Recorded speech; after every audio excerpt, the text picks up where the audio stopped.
Right, in this scene we join Jane in her blind date that Jack set up for her. 18, Jane's blind date. Hi, this is Andrew again, Dr. Andrew Coulter. I believe we have a friend in common. I was just wondering if... I planned on turning him down, although his voice and voicemail message intrigued me. At the very least, a date would keep Jack off my back. Andrew and I set a date for Thursday of the following week.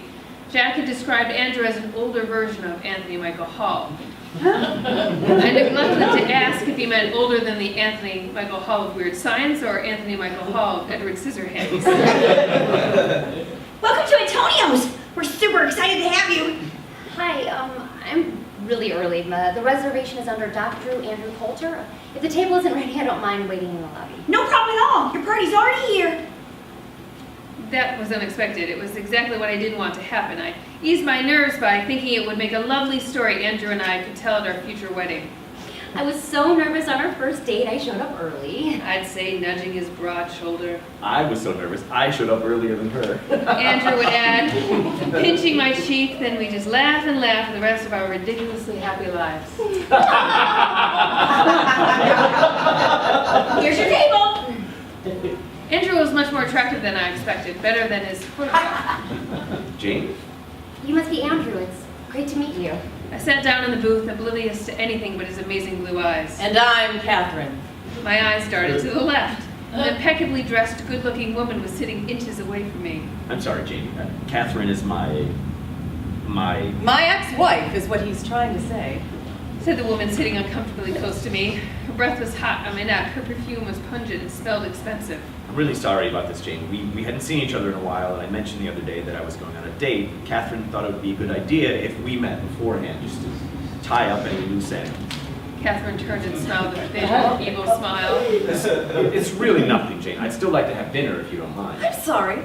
Darling, this is something. You should know that Andrew has called me nearly every morning this month, crying like a baby. This is really none of your business. Oh, really, none of my business.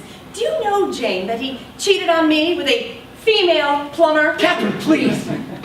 Or maybe you'd like to know that when Andrew has a particularly bad nightmare, he pees in bed. It's a perfectly natural thing to happen to men. Men's Health had a great article about adult bedwetting just last month. I sent you that email, Catherine. He's never washed his own clothes, not once, never, ever.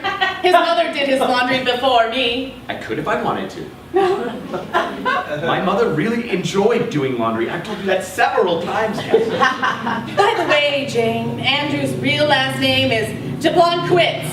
Yes, you heard me right. I said Jablonkowitz. He took my name after the wedding. He took my name. You knew I hated my name. It was a mutual decision, Catherine. Andrew's eyes welled up with tears. I looked around the room for a way out. I needed an exit strategy. I had always assumed my regurgitated sushi story would top the list of my bad dates. I was wrong. You should also know that Andrew cries during tissue commercials. Men can cry, damn it. Have you seen that one commercial, Jane? Have you seen the one with the little girl feeds the goose every day? And then one day she shows up, and the goose is dead. Dead! Anyone with healthy emotions would feel something! Are you saying I don't have healthy emotions? I'm saying you're a bitch, is what I'm saying. I vaguely remembered the goose and the little girl. I don't think I cried, although it was a bit emotional. Last Christmas, they ran a commercial about an elderly man who, while hanging stockings, didn't recognize his own wife's name. I don't know what the commercial was selling, but every time they showed his wife crying over gingerbread cookies, I nearly lost it. Bitch! Bitch! You goddamn asshole! I'm the one who put you through med school! Making me dinner doesn't count as a tuition payment. Catherine let out a high-pitched shriek like an injured cat. I need to go. Catherine started throwing silverware, and when she ran out, she threw other assorted items, fake grapes from the windowsill, specials cards from the table, salt and pepper shakers. I'm sorry about this, really. Maybe we could do lunch next week? Andrew said, dodging a pat of butter. I don't think that's such a good idea. I said, ducking from a flying fork.